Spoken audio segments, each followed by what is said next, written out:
Kemanakah arwah di saat tubuhnya dimandikan dan dikafani? Bagi hamba Allah yang soleh, kematian bukanlah gambaran yang menakutkan. Di saat kematian tiba, lalu jasadnya dimandikan serta dikafani, saat itulah sang arwah pergi meninggalkan bumi dibawa malaikat Allah. Ia tidaklah tahu siapa yang memandikan dan mengkafani jasadnya. Perjalanan menuju para kekasih Allah yang dicinta yang sudah mendahului kematiannya pun dimulai, sebagaimana di akhir hayatnya Rasulullah SAW meminta, Allahumma gfirli warhamni wa alhiqni birrafiqil a'la. Ya Allah, ampunilah aku, rahmatilah aku, dan kumpulkanlah aku bersama kawan-kawan yang mulia.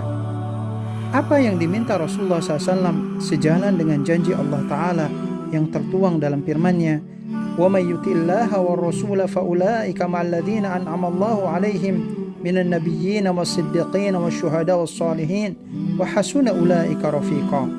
Siapa orang yang mentaati Allah dan Rasul-Nya, mereka ini akan bersama-sama dengan orang-orang yang dianugerahi kenikmatan oleh Allah, yaitu para nabi, orang-orang jujur, orang-orang yang mati syahid, orang-orang soleh, dan mereka itulah teman yang paling baik.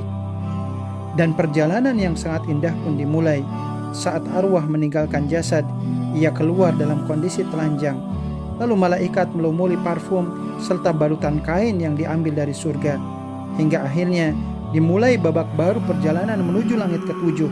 Setiap kali pintu langit dibuka, aroma wangi semerbak dicium penduduk langit, dan semua mempertanyakan arwah siapa yang hadir, serta memuji sang arwah dengan penyebutan mulia. Hingga ketika sampai di langit ketujuh, ditentukanlah vonis amal di hadapan Allah. Dan di saat yang sama, usai jenazahnya selesai dimandikan dan dikafani, saat itulah dikembalikan arwahnya ke bumi, serta sang arwah diberikan kesempatan melihat langsung detik-detik akhir jasadnya dibawa di atas keranda menuju liang lahat.